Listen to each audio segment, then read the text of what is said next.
This is ContactTalkRadio.com, consciousness in action, and you are taking action into your consciousness by tuning into Contact Talk Radio. And on TuneIn.com, Ping.fm, and UpSnap Mobile. Contact Talk Radio.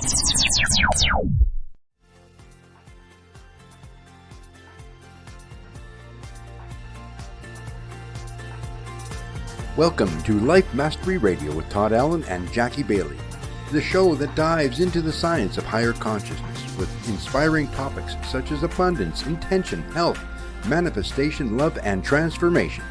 Join Todd, Jackie, and their guests of leading authors, speakers, coaches, and entrepreneurs weekly at 10 a.m. Pacific. Learn to live a peaceful life with intentional mastery. It's all right here with stories and messages to support your well-being and most evocative dreams.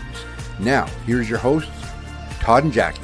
Hey, it's another groovy day, and there's lots of reasons for that, but today's even more groovier because I've got a couple of my very closest friends with me today. The main reason it's really groovy is because before my feet hit the ground every day, I already decide it's going to be a groovy day. Then, as I go throughout my day, things might change, something might happen. I always think back, hey, I started out groovy, we can swap this around, and 99 times out of 100, that's what happens. And if it doesn't happen that way, then it's not important. It's got to be a groovy day or my day isn't a day, right?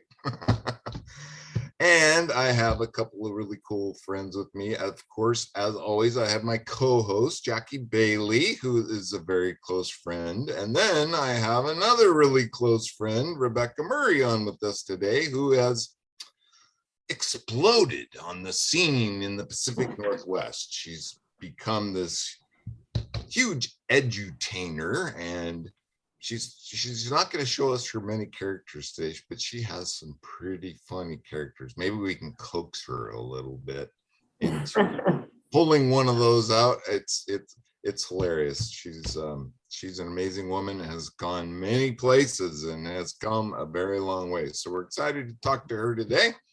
Jackie is with us, and she has a couple of her students as well. Hi, Jackie. Who's with you today? Hello. Today I have Ashvi on my one shoulder, and I have Raghav on my other shoulder. They are part. That's right. They are part of our summer camp this week. We are focusing on keynote speeches, so they are both developing their very unique keynote message this week. Nice. Yeah. How's that going? Going great. It's hot. It's going to be a very hot week, but we're trying to stay in the shade as much as we can. So what I'm really curious because I want to know what their topics are. Well, we discovered their core values yesterday. Nice. Ashvi, your core value is determination, correct? Yes. And Raghav's, his core value is humor.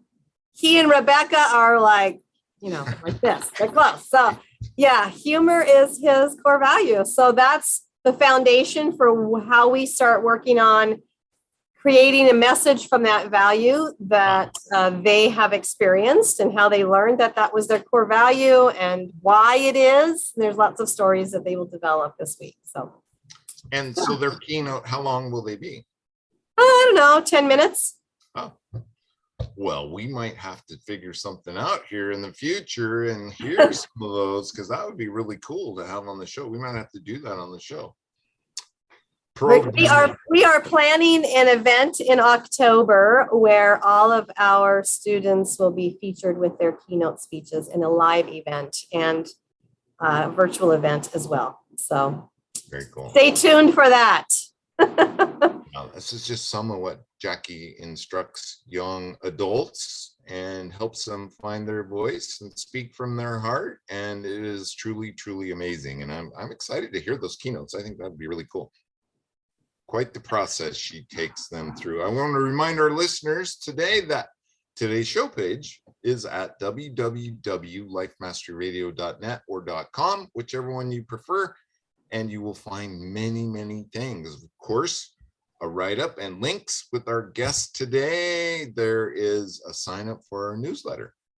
Jackie creates a newsletter every week about who's coming on the show, who's been on the show, and of course, her blog post about the show for that week. So that's all we use that email address for. I don't even know that it goes into a hopper we can get to maybe, but it's just for that newsletter. While you're there, you can see my book. There's a link to my book on Amazon, 6 Keys to Life Mastery. And of course, Jackie's book is there, Self-Centered Leadership. Over there somewhere. All righty then. What else we got cooking today? I think that's about it. Check out our YouTube channel. All of our shows end up on YouTube. This show will end up later on in the week. We have some really cool shows. And I would like to request that you tell a friend about Life Mastery Radio with Todd and Jackie. We have some really cool guests. They're on the cutting edge of their own becoming and teaching people how to become themselves. And, you know, tips, tricks, tools for your journey on your very own life mastery journey. So pass it on. You're going to really dig the show today. We have a really cool guest. We're going to talk about some really cool things, and I'll let Jackie introduce this very cool person. No, very groovy person. There you go. Yes, Rebecca Pierce Murray. She is a communications coach. She's a director, a producer, a conference facilitator, an MC, a parody songwriter, a singer, actor, author, and retired dog whisperer, she says. She's also the author of 2 children's books. The Bird and the Hippo was her first creation, and that inspired Pasado, the Heart of a Donkey. We'll be talking about both of those today. Rebecca wrote and directed a play at the age of 10, and she hasn't left the stage since. In fact, let me insert a little bit of personal experience with Rebecca. My husband and I have produced a musical, a stage musical, and Rebecca has starred in 3 episodes of that stage musical with us a couple summers ago. I cannot remember the name of the character she played, but it was fun. It was the tribute Time Machine, and she played one of our crew members. Was it Penelope? No. Was it Penelope? No. I don't know if it was Twist, Smatterhalline, or someone else. I can't remember. But anyway, Rebecca is an edutainer who delivers high energy virtual and live training to those ready to become confident, creative, and compelling leaders and team players. Audience members eagerly engage in Rebecca's one-of-a-kind interactive experiences, including playshops, keynotes, courses, adult continuing education at Western Washington University, and her popular one-woman show, The Confidence Equation. Interesting. You can tell she's a fun person to be around, and we are delighted to have her on Life Mastery Radio today. So welcome, Rebecca. Thank you so much. I'm impressed with myself the way you read that. I've done some things, haven't I? I have, yeah. So right out of the gate, I mean, you're an amazing person. You do some of it. I've seen, I've watched, I've reeled, I've been amazed. What drives Rebecca Murray? What is it that you, what gives you fuel? Ideas from other people. Yeah. Reading, watching. You know, I was thinking about this last night. We started watching this series on Acorn TV. And after we watched a few episodes, I think we're done with season 1. My husband and I went to bed, and I said, I don't want to watch that show anymore. I don't learn a thing. We've been really enjoying this series called, it's like a farm history in England, where you go back in time and you learn how people years and years ago got things done around the farm, and things like wars happen.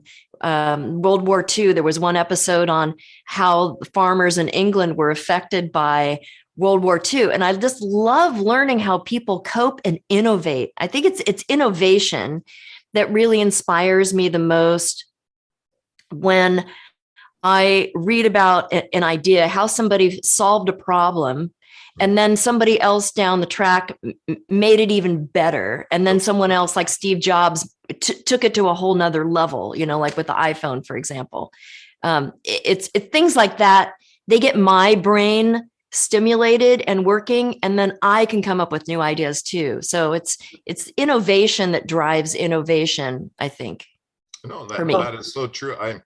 You and I are cut from the same rug, because I have a hard time watching things like that. It's not even really entertainment for me. Yes, right. It's just kind of a waste of time. Exactly. Why am I sitting here watching this? And docuseries, I just watched an amazing one by Ken Burns. This guy is amazing. He did one on the West, and it was a 10-part series of the very beginning and people moving to California and the whole struggle and the railroad and everything else. And yes. Amazing. Yes. People put themselves through to better themselves and to better humanity and all of that, even though there were some really rough things and things like. So I get what you're saying, and that I find sparks imagination and innovation, and gets me to think about things that are, how can I make a difference? What can I talk about? Isn't that cool? It's really cool. Yeah. And thinking of ways for other people to catch that light too. It's like lightning in a bottle. That's where a lot of my play shops come from. I have a whole inventory of, I call them innovation exercises. Really, it's another word for improvisation, because we all improvise all the time to solve daily problems for ourselves. And then it's those inventors who think, I wonder if somebody else has this same problem to solve. Maybe I could mass market this thing and make it very useful for the whole world, or at least a population of the world that has this issue that they deal with, to save time, to create efficiencies, to create more time for family, for fun, all those kinds of things. But right now I am diving headlong into, and this is where it started, the Charles, oh gosh, what was his name? I can't think of his name right now, but the inventor of Xerox, the technology of Xerox. And then that took me on another journey back in time. How did, like, when the monks, would scribe to, that was your copy machine was people who could write with the quills of a goose, on paper that they made, so it's just fascinating. It just fascinates me. Oh, that's where the printing press was a huge revelation. The printing press and the copying press.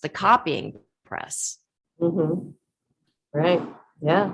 So what is an edutainer? How do you define an edutainer, Rebecca?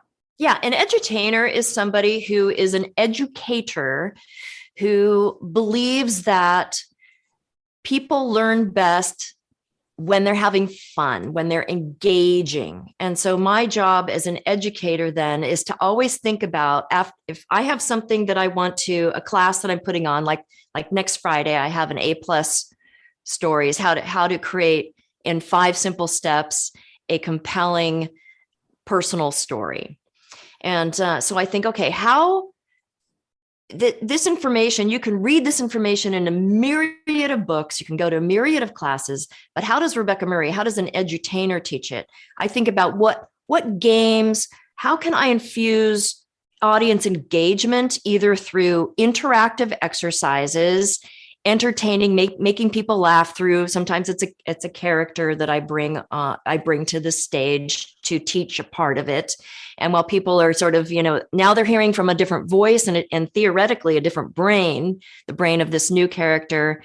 And so and then audio visual, things that are funny. I use humor a lot, metaphors, analogies. How do I infuse all these things into my curriculum so that people, an hour goes by, they've created something out of nothing, and they're just like, well, I think it's ending too soon. I would like another one of these, please. And it's sort of like the best way to train dogs too. As a retired dog trainer, I cannot help but making analogies to dog training, because when you're training a dog in a new activity that they're enjoying, you cut it off sooner than they want. you leave them wanting more. And that's what we always want our audiences to do, in that state of mind of wanting more versus like, no, that's enough from you. I'm good for today. Yeah. Yeah. You know what? I found that I used to actually do agility, canine agility. Oh, yeah. Australian Shepherds. I'll tell you what, fun for dogs. That is a whole new level of fun for dogs to be able to get to run through these obstacle courses. Yeah. But the real bonus of that, as someone who loves dogs, is the deep connection that is made with your dog, because they have to completely watch you to know what is the next obstacle I go on. And they're not even listening to your voice as much as they are just watching your eyes as to what you're looking at next. And whatever your eyes are looking at, that's where they're going. And so there's almost this ESP that's going on. Yeah, between you and your dog. And there's no better connection. And to be involved in their fun at the same time is really, really cool. Yeah. And there's no better feeling, I think, for an educator, a trainer, an edutainer, to be with an audience and to have that kind of connection. Right. Absolutely. It's the same thing. It's the same thing that it's such a thrill. So that's part of what drives you then too, is you get that boost, you get that, because you're helping make a difference in people's lives, and you're showing them something that can help them reflect on where they've been and maybe even where they want to go. Well, right. And to quote Steve Jobs, who's one of my favorite people to quote, looking back on your life, you can only connect the dots looking backward. You can connect the dots looking backward. So that gives you the trust that you can connect the dots moving forward. That's awesome, Rebecca, because we just watched his keynote yesterday. Did you? We just watched that keynote yesterday. Yes. Oh my gosh. I love that. I love that idea of connecting the dots backward, because if you or any of us in this room, in the audience, go back. So I have this new game that was inspired by that idea. It's called Connect the Dots. And basically what it is to give people 5 minutes to think about their earliest memory of themselves really enjoying something, being inspired by something, somebody else saying, you're really good at that, their earliest memory. And for me, that earliest memory was when I wrote a play when it was somewhere 8, 9, 10 in there. And then I put on the play at school. Now, I don't remember actually doing this. I only remember this because I found the play and iterations of it. Started off as a story, and then I converted it to lines for the 4 characters, a mom, a dad, and 2 sisters, and put all the notes in there about props. And then there was the teacher scribbled on it saying, make sure you bring all the props for your performance. So I'm the director of this play at that young age. And I realized, as a dog trainer, I was a director essentially. As a videographer for 10 years plus now, I'm a director. In my coaching with speakers, I'm a director. And I also love being directed. And I think about the connection between a director and an actor. Let's say if I was an actor and Steven Spielberg was my director, and Steven Spielberg said, okay, cut, Rebecca, I want you to do that again, but I want you to do it this other way. I'm going to absolutely trust Steven Spielberg and his advice to me, because I know we're on the same page. We both want Academy Awards, right? So it's like we're both seeking for the same thing. And I think that's the perfect mentality for a trainer, a teacher, an educator, an edutainer with an audience, or a one-on-one coaching like what you do a lot of as well, is we're both on the same page. We're both seeking the same thing, that you will be wonderful, that you will be fabulous when you stand up and speak your truth in front of an audience. Mm-hmm. Yeah, absolutely. What it's all about, right? I think leaders aren't just people that create followers. Leaders are people who empower other people to be leaders. Yes. And that includes directors. Right. So that includes directors. Yeah. Exactly. And your dog example earlier of the agility. the dog's looking at you and you have this connection, right? They trust, and you're moving forward together. Absolutely. Yeah. We count on each other because the dog's the one that's running the course, but I'm the one that's directing the dog through the course. But we need to both finish at the same time without any faults to be able to, go further into the competition. So that's the same way. But I think a lot of teachers lose that edge in that they're just there to spew information. They're not there necessarily to actually empower this person to succeed in whatever their next level is, right? It's to get them through the class, let them pass, get them a grade, and then that's it. And so I do appreciate those mentors as opposed to just teachers. Yes, that's right. That's right. Yeah. Well, you can come alongside on the same side of the desk, basically. Yeah. Absolutely. So, Rebecca, go ahead, Todd. No, you go. You gave us a little teaser. You told us about this upcoming class. And before we forget about it, where can we find out more and what, maybe give us a little more of a teaser to entice us to check it out? Oh, yeah. This is one of my most sought after, my most requested classes, the art and craft of A+ stories, where I share a Simple Simon, plain Jane, laser fast, 5-step process to create a story. And in this class, what I like to use as example which is really easy for everybody to think about and come up with this story, is what I call a legacy story. So you think back in your life to a time that was where you felt you were at a crossroads, you were struggling with something, and then somebody comes along and comes alongside of you, like we were just talking about, and helps you move forward. So who was this mentor? Who was this person in your life? And this person could be an animal, it could be an author, it could be any number of things. But I share this process, this 5-step process, and then I give everybody 5 minutes, and then I put them into breakout rooms and they share their amazing, compelling story. And it's sort of like something dislodges in the brain where people come back from this experience and say, I blew my own self away because I had no idea I could do it that fast. And a lot of people struggle, and they get so into the mire of their own story. But when you don't have time, you're not given time, and you're said, you can do this, set up, here's the structure to follow, and then you do it and you amaze yourself. Now it's not going to take you 10 hours to write a story. It can take you really as little for the first draft, first time through, which is wonderful, 5 minutes. 5 minutes. And so is this just a one-shot class, or is this? It's part of a series that I'm doing. So I last 2 weeks ago, I did one on, it's called How to Build a Better Presentation, which is basically like a keynote sort of, it's preparation before you even start writing. It's some of the layers that you have to think about in terms of your 80-20 rule and creating your presentation. And then what I call the first pancake, just getting it out there, getting some feedback. And so I did that. And then to the same group of people, I curate the audience, and then I put it out on LinkedIn after I have the class mostly full. But it's on Eventbrite. It's on Eventbrite.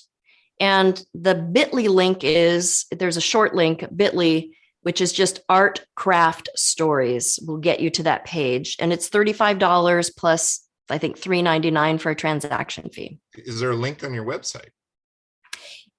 There is not a link on my website, but that I'm letting people go watch that, How to Build a Better Presentation. And that is on my website. And then that link is part of that. So I'm sending it out to a list. Got it. But it's just bit.ly / bit.ly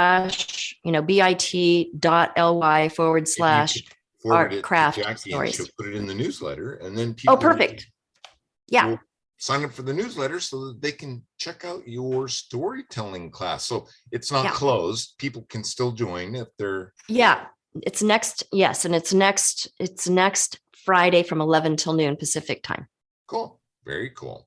Oh, So we talked a little bit about Steve Jobs' thoughts about looking at the past and creating the future. And your first book, that's how it came about. You were digging through some old papers, I think, and found this story that you had written as a little girl and crafted a speech. And then people poked at you and said, no, that's got to be a book. And that's what you did. Maybe fill in the blanks if I didn't get it all right. Well, and that's it. That same folder that I mentioned that I found the play, I found a lot of things that I had written that year. One of them was this book, this story, which is now a book, The Bird and the Hippo. And what was special about this story, it takes place in Africa. Our family had visited Africa the year before I wrote this story. And when I found the story and read it, and I knew I read it, I wrote it in the 5th grade. I had a fabulous teacher in the 5th grade, Mr. Kaiser. He read every day to us from some novel. He went through The Hobbit. He got us interested in thinking creatively and harnessing these ideas and putting them down on paper. So tons of poetry, pictures, and stories that I found in this folder. But this particular one, when I read it, I was so impressed with my 10-year-old self because it was like what I teach now. It really follows those 5 steps. You know, it pulls you right in to the action. You're right in the midst of an issue with this bird crashing into a tree in Africa when he meant to go to Hollywood. A friendship emerges with this hippopotamus here named Mitty. They have a little disagreements about things. They get mad at each other. Then they make up and become friends again. And then they keep in touch with each other for the rest of their lives. And every time he migrates back to Germany, he comes back, and this time, you know, he brings his wife, and then the next time he brings his family. And so it's sort of a happily ever after. Of course, we know that not all stories end happily ever after, but we really like them when they do. And so when I found this story, it's just so perfect, lovely, short, and with my little sketchy artwork alongside, written and horrible spelling and grammar and all those other things. But the essence of the story was beautiful. And so I started sharing this with my Toastmasters club. Just reading the story is how I first started, with a little bit of the backstory of how I found it. And every time I shared this story, people said, you need to publish this. You need to publish this. You need to publish this. And I'm like, oh, that's the last thing I need is to publish this. You know, it sounds like a lot of work. But a couple years after that, the message never went away. The message that other people gave me stuck somewhere up here. And in the back of my head, I thought, you know, maybe I should publish it. Enough people have said that. Maybe I should listen to them. But I would need an artist. Because my drawing was not publisher worthy at all. And as soon as I said that out loud or to myself, I would need to find an artist. I was invited to, my husband and I were invited to this outing at somebody's house in Edmonds. She's from South Africa. Her name is Karen Exter. She happens to be an artist. She's never done any children's books before. It took me a year to get up the courage to ask her. I was sure that she would say no, because she's actually a nudist artist. She's quite amazing. I mean, her artwork goes for a lot of money. I mean, these are masterpieces that she does in oil. So I asked her, I had shared the story at this outing because it was sort of it was all this like African food and all that. And so we had a big campfire, and I stood up and I said, I have a story to share. And I shared the story. So she had heard it. A year later, I asked her if she would do the artwork, and she did. And a year and a half later, we had this book. And then version 2.0, I decided, how can I make this a learning tool? It's fine as a story, but how many kids' stories are out there in the world? Billions, probably, right? So what I decided to do was I made a workbook out of it. And the exercises in the back here, that all include the original artwork are things like, you are the best present of all. In what way can you be the best present of all? You know, like thinking about yourself. You don't have to give somebody something as a present. You can just be the present with your presence. Our best intentions, writing letters, like teaching kids to write letters to their, you know. So this whole workbook, as well as the book, during COVID, I approached our local Boys and Girls Club and I said, you know, this book, it's so simple, the story, it would be perfect as a play. So here I am working with 10-year-olds again, putting on another play. And so we used the book as a script and I worked with these 4 little actors. And then we ended up putting on a play for the entire school. And because of COVID, we recorded it on video and then shared it. And then they learned facilitation skills when they each got to pick an exercise from the back and have the kids in all of the classes do the exercise. And we did all of that through Zoom. So it really has become a fabulous teaching tool for kids. Wow, that's awesome. Would you have imagined it developing into what it has developed into? Because you went back in the past, right? According to Jobs, and now it's giving you the stepping stones for the future. Did you know you had a book in you?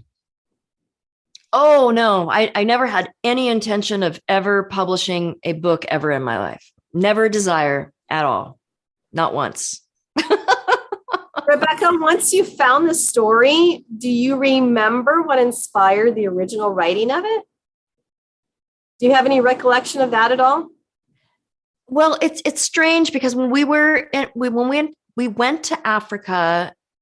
Well, here was the big revelation that I had is that when I found the story, I called my mom. I said, do you remember when I wrote the story? And I read some of it to her. She said, yes, that must have been when we got back from Africa. And this was during the most traumatic years of our family's life, of my childhood, was this exact time.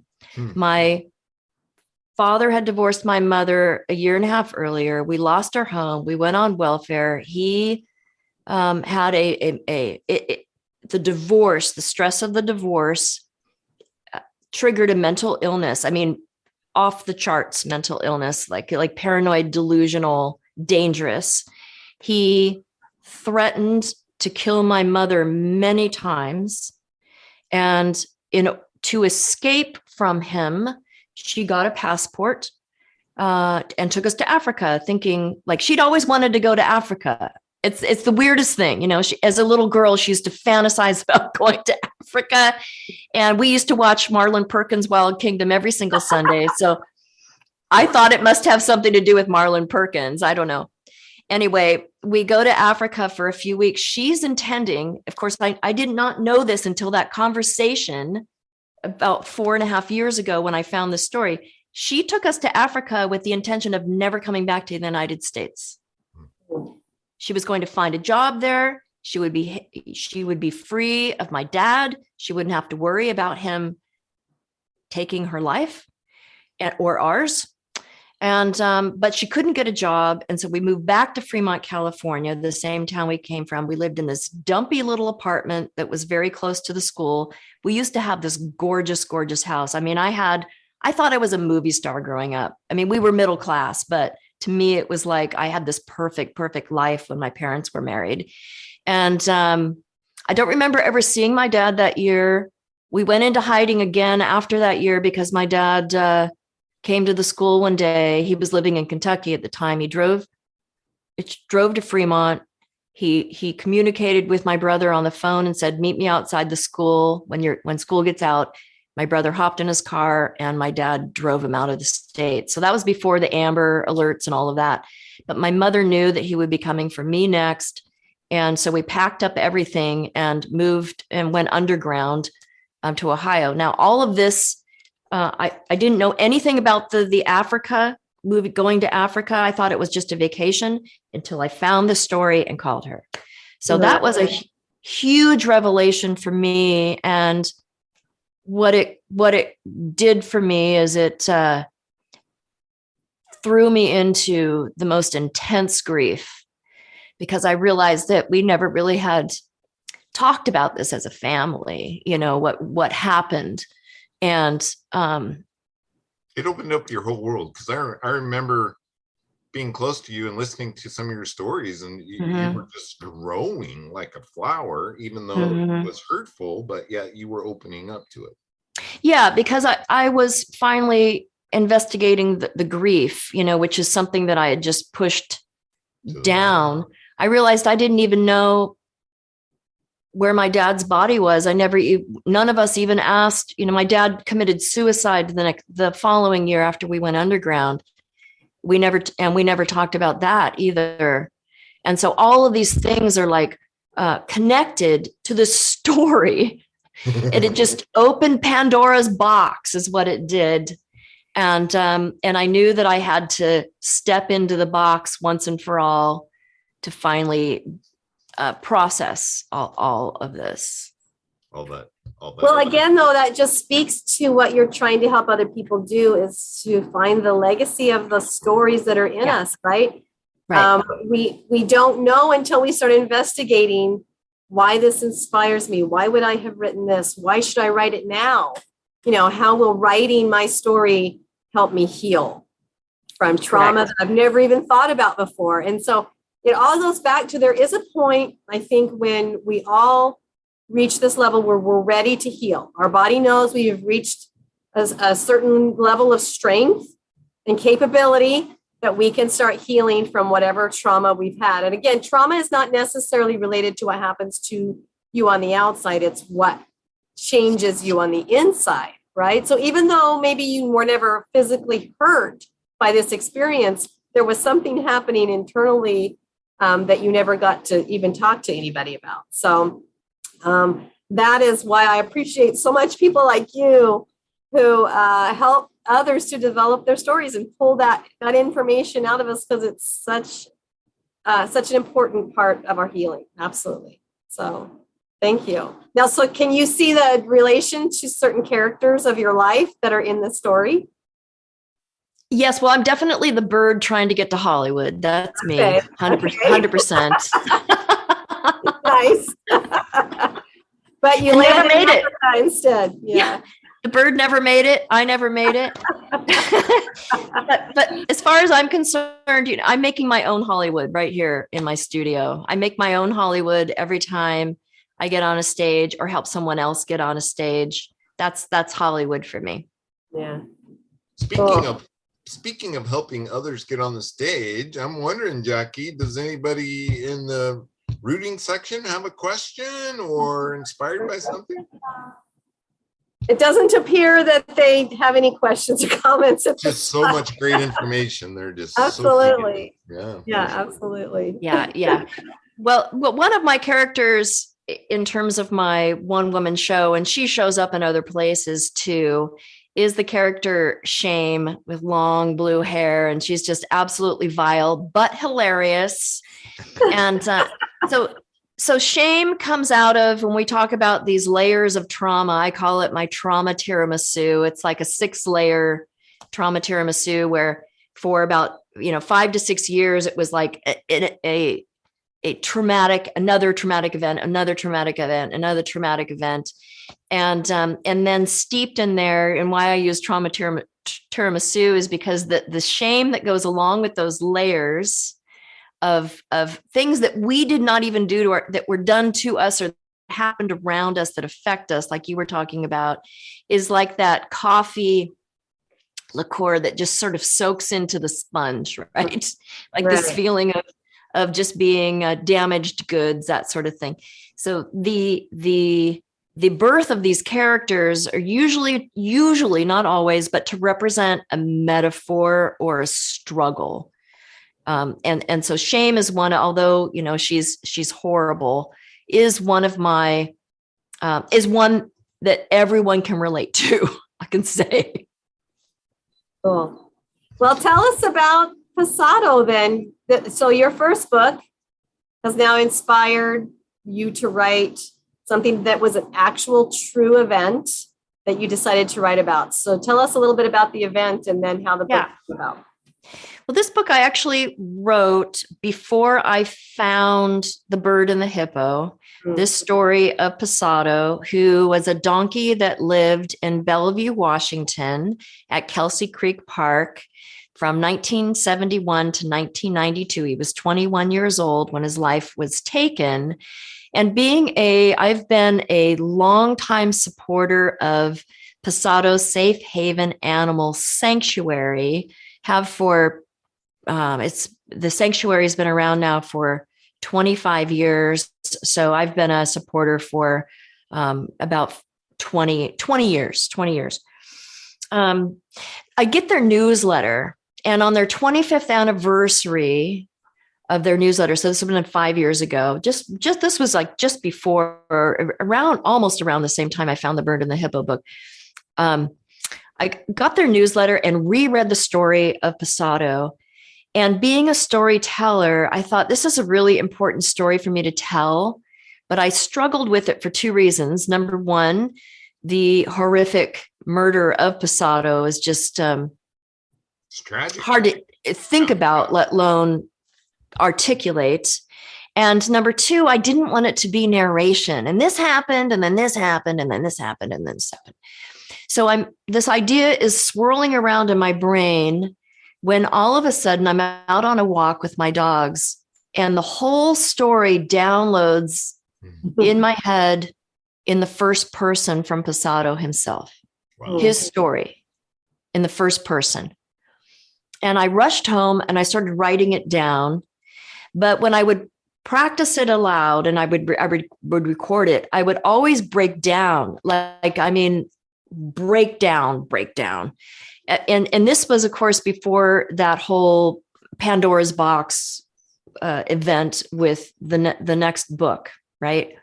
So I still had all this personal grief locked inside of me, connected with the death of my father. And I realized I could never tell the story out loud. So I shelved it and forgot about it. Never shared it with another person. Then after I published The Bird and the Hippo, I was in a breakout room. I was invited to a church to share this. This is during COVID. And a woman asked me, Barbara Gilliday, she said, "Do you have any other children's books?" I said, "Well, I have a story. It's not a book. It could be a book. It was actually planned to be a speech, but I've never been able to give it because I could never get through it." And so she encouraged me. I read it to her, or she read it actually, because I couldn't read it. So we got together on Zoom. She read it to me, my own work. I pulled up my Google Doc, and she said, "Rebecca, this is so good. I truly hope," this is like those same messages of The Bird and the Hippo, "I truly hope that you can bring this to the world. I really think the world needs this." So I got in touch with Pasado Safe Haven Animal Sanctuary. By that time, I was able to read aloud the story. I read it to one of their key people, and she said, "The sanctuary's been around now for 23 years, and we have always struggled with telling this story to kids. This why we exist. The founder's story, we have always struggled with this. We have never had a way to do it until now." And so I found another artist, my friend Lori Berkheimer, who did all the artwork for Pasado. This is more like Winnie the Pooh, it's more whimsical and beautiful. And the story is very short. If I were to read just the core story aloud, it would be 7 minutes long. But what I did to sort of brighten and heighten what happens to Pasado is he says, "Would you like to meet some of my sanctuary friends?" And so this story of transformation of what Pasado actually does with animals, this was how my life was, and this is how it is now, thanks to Pasado, the caring people at Pasado Safe Haven. I infused 3 real stories working with the shelter of a chicken, a dog, and a pig. So they tell their stories as well. And they're all in the first person. And then Pasado comes back to sort of close things and share his heartfelt message, which I thought maybe I could just read that part to you. Please. Yeah. So this is the and that we have pictures in here of Pasado as a young donkey and all of the animals that are in the book, real pictures in the back, in addition to the artwork.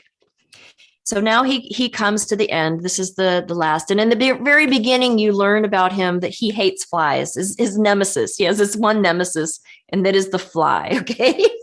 That he's always trying to swat with his tail, and he's always missing. But there is one thing I still must say, one thing I know deep down in my donkey soul. A law would not have prevented my death. A law cannot prevent cruelty. A law cannot create compassion. Only one thing can do that. Love. Love as pure as a donkey's heart. Love that would not kill a fly. Swat. Okay, well, maybe a fly. Sweet. Very sweet. So my my ideas on who would read this book, I gave it away at a chamber meeting, and then met the mother that I gave it to, and she said, "Oh, I want to tell you that my daughter took your book into the bathroom to read," and I listened, and she was crying. Okay, so this is like she was like, "Honey, are you okay?" And she goes, "Yes, I love the story." As she's crying, it will make you cry. There's one little part, of course, we all know it's coming. It's real life that this event happened. But, so I started thinking, like, is this the children's book that no one wants to read? That children shouldn't read because there's real life trauma in it. It's not fictional. But I feel that, for an older child, I've also thought yesterday, I'm going to reach out to poli-sci departments in high schools, or poli-sci teachers, high schools and classes, because the law was changed because of this. And this is one of the main points of the book that it gets to, and again, doesn't dwell on what happened to Pasado. It sort of, it states what happens. He tells what happened to himself, but he also tells what the caring people did, who were so angry that these 3 boys who took his life got off with a few months of community service. Wow. And so the outrage from people, like, you're going to take this beautiful creature's life who wouldn't hurt a fly, and there's no repercussions. And that was because the law in Washington state basically said, hey, he's not a being, he's a thing, like a hairbrush, like a shovel. It's a thing. So no, we're not going to punish somebody severely for hurting a thing. And so the within 2 years, record time, a group of people in front and center was Susan Michaels, who she left us in 2018. But Susan Michaels was like, no, we're changing the law. And in record time, she and a group of concerned citizens were able to put what is currently on the books, the current animal cruelty law in Washington state, which is also called the Pasado law, which makes animal cruelty and neglect a felony if it meets certain requirements. And then Pasado Safe Haven, the sanctuary, was formed with Susan Michaels and her partner just a couple of years after that. Nice. Wow, that's amazing. And, I get the emails, the newsletter for Pasado Safe Haven. And I was surprised the other day when I looked at it, knowing that we were going to be talking to you about it specifically. Their sanctuary is completely full right now. And, I remember at the start of the pandemic, a lot of people were adopting pets because they were like, well, we're going to be home. Now's the time when I can have to train an animal. I need companionship anyway. So all the shelters were empty. And now so many people are surrendering pets again. They're going back to work. They don't have time. And it just breaks my heart. And so, I would encourage our listeners, no matter where you live, to find an animal shelter near you and see if there's some way you can welcome your home to an animal who's been given up and treated as a thing. instead Yes. of a being that needs companionship like you do, because they add so much dimension to our lives. They really do. Yes. I know you're a big, all three of us are big animal advocates. All three of us. Yeah. Yeah. Yeah, my youngest daughter actually worked at the sanctuary as part of her, I forget what they call it. She worked there for free, and it was part of her college that she did that, and she really enjoyed it. And now she walks dogs for the Everett Animal Shelter, and she goes. Oh, wow. Yeah, and it's so, there is so much that has gone on in this world, and when it tugs at my heart when I hear or see, and that's why the Pasado story is so hard for me. It's just like but I think in you telling the story and working with the sanctuary and getting that message out, you've done it in a way that breaks the ice, right? Breaks the ice and gets people to really think about that compassion and like Jackie's call, check. I see advertisements all the time for animals that are in, cages, and they haven't been adopted for 2 years. And it's like, gosh, I'm going to get on an airplane and I'm going to go to Kentucky and get this dog. Yeah. Just amazing. So what other feedback, Rebecca, have you gotten from the book? Has it been overwhelming? Is it a popular book? No, it is not. In fact, I one organization in town that works with kids, and I gave them, before it was actually published, it was just about to be, the final form had been approved. So I shared it with them, and I said, I'm just curious, what age range do you think this book is appropriate for? They actually surprised me. They said a little younger than I thought. They said 3rd to 6th grade, but we don't want you sharing this with our kids. Oh no. And then, I would meet with other friends, and I said, I published this new book, and they'd go, yeah, I know. They'd make some weird face. And so I'm sort of thinking, okay, where could this story be told? I'm not convinced it's really for kids. What I was saying earlier, it would be good for a poli-sci class to understand how laws are made, and also the punishment, to explore. One of the things I find really interesting is that when the kids were, when the court hearings were going on, of course, there's all sorts of documents you can find on the web about all of this, all of the details, which I researched thoroughly several times. The outrage for, I want these kids to suffer, that sort of thing. I want these kids, death threats, all kinds of things.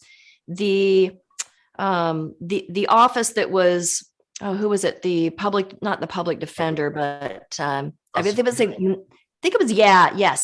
was inundated with the faxes, letters, phone calls, things were blowing off the charts, right? It was a big deal. So the judge who finally handed down this very light sentence said one of the reasons he handed down this light sentence is because he was appalled at the amount of energy going toward these kids and wanting these kids to be punished versus not a single letter, not a single phone call, not a single fax for a girl, a 14-year-old girl, I believe, that was found at a dumpster with her throat slit. I think she did survive. I don't think she was killed, but not one for her that happened at the same time. And yet hundreds and hundreds and hundreds for this donkey. And he was like, there's something wrong with that. So that was one of the reasons he gave an especially light sentence, was to almost as a way to say, to punish all of the people who were outraged.